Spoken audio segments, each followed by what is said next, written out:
और इस वक्त हमारे साथ हमारे संवाददाता जुड़ चुके हैं गुरसिमरन।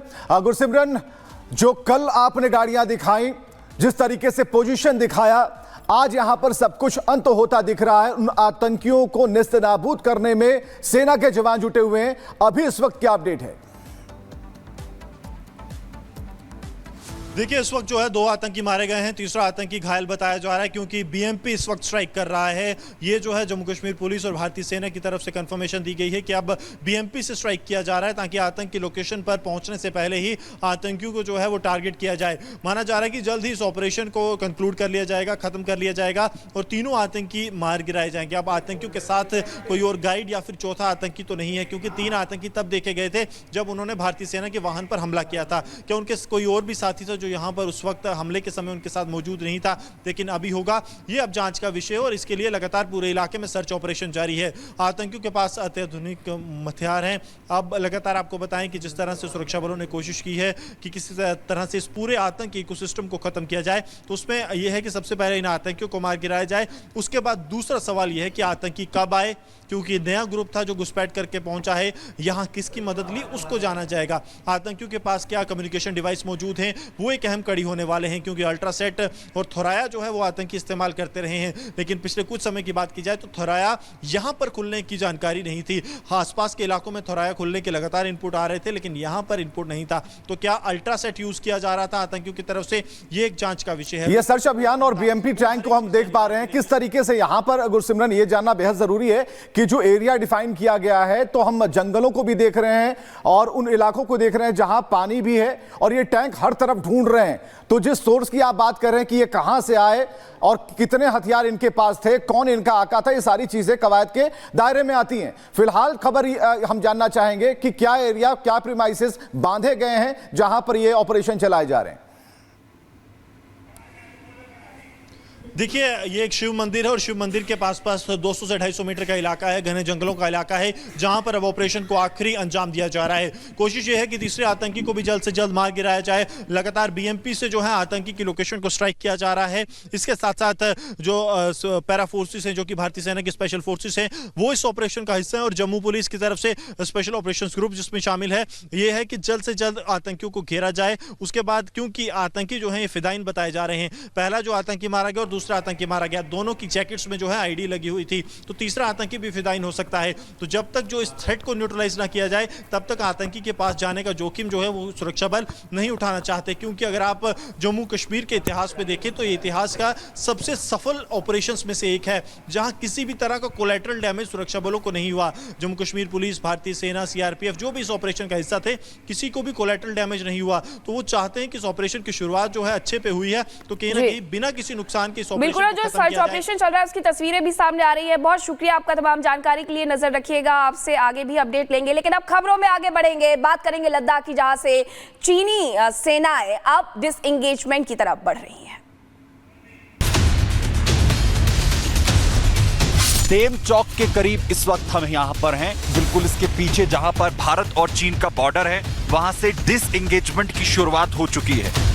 इस वक्त लगातार सेनाएं पीछे हट रही हैं, चीन की तरफ से भी और भारत की तरफ से भी।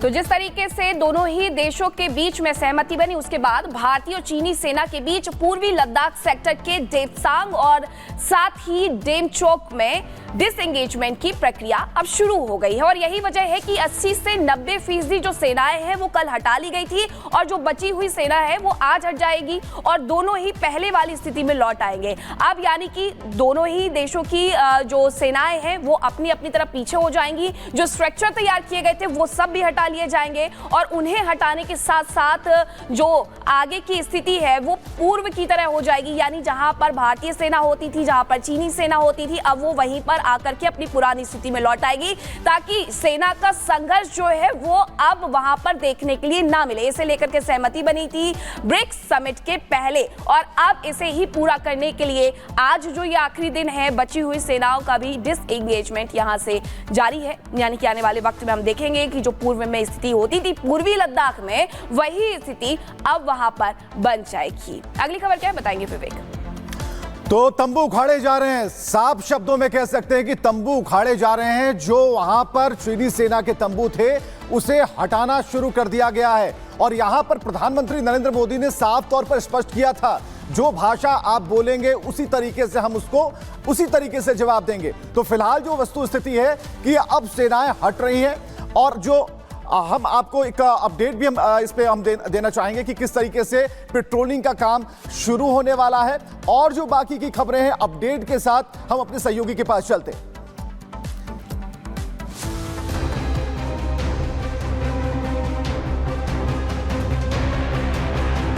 5 साल के बाद हमारी फॉर्मल मीटिंग हो रही है।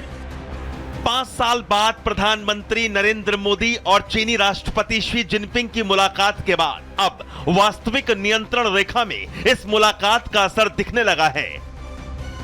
23 अक्टूबर को हुई मुलाकात के बाद अब एलएसी पर चीन की सेना ने पीछे हटना शुरू कर दिया है।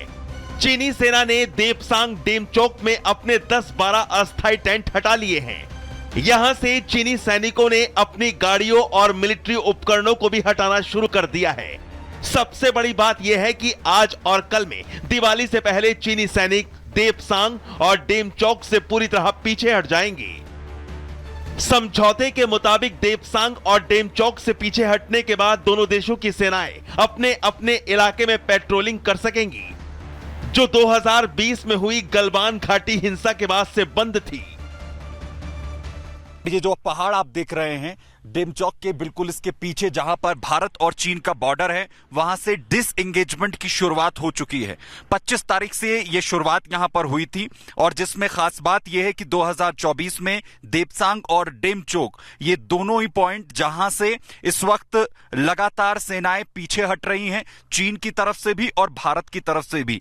लगातार इसी को लेकर जो सैन्य लेवल की बातचीत है वो एक के बाद एक चल रही थी। कई बड़ी मीटिंग्स हुई और आखिरकार इसका ऐलान किया गया कि दोनों ही देश इस बात पर सहमत हैं कि जो 2020 वाली स्थिति थी वहां पर एक बार फिर से वापस सेनाएं लौटेंगी और पेट्रोलिंग बारी बारी से यहां पर कर पाएंगी।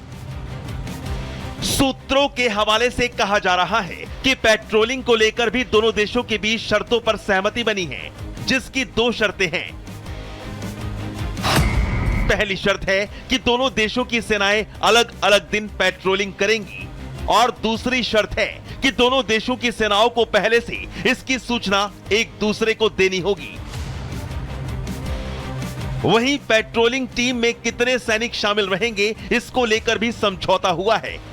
दावा किया जा रहा है कि चीन ने अगर ईमानदारी से इस समझौते का पालन किया तो 2020 के पहले जैसी शांति एलएसी पर फिर लौट आएगी।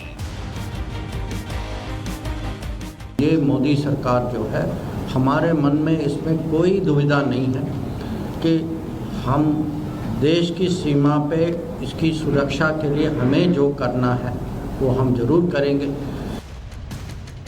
दिवाली से पहले एलएसी से जो खबर मिल रही है वो वाकई राहत भरी है। मोदी की बेहतरीन कूटनीति की दमदार जीत है, लेकिन चीन सिर्फ कूटनीति की वजह से ही पीछे नहीं हटा। इसके पीछे की सबसे बड़ी वजह है एलएसी पर डटे भारत के बहादुर जवान, जो चीन को लगातार उसी की भाषा में उसे जवाब दे रहे थे। चीन अगर किसी एक इलाके पर कब्जा करता था तो भारतीय जवान उसके 2 इलाके कब्जा लेते थे और भारतीय सेना के इसी दमखम और मोदी की शानदार कूटनीति ने आज चीन को एलएसी से टेंट तंबू उखाड़ने पर मजबूर कर दिया है। Bureau report, Republic Bharat.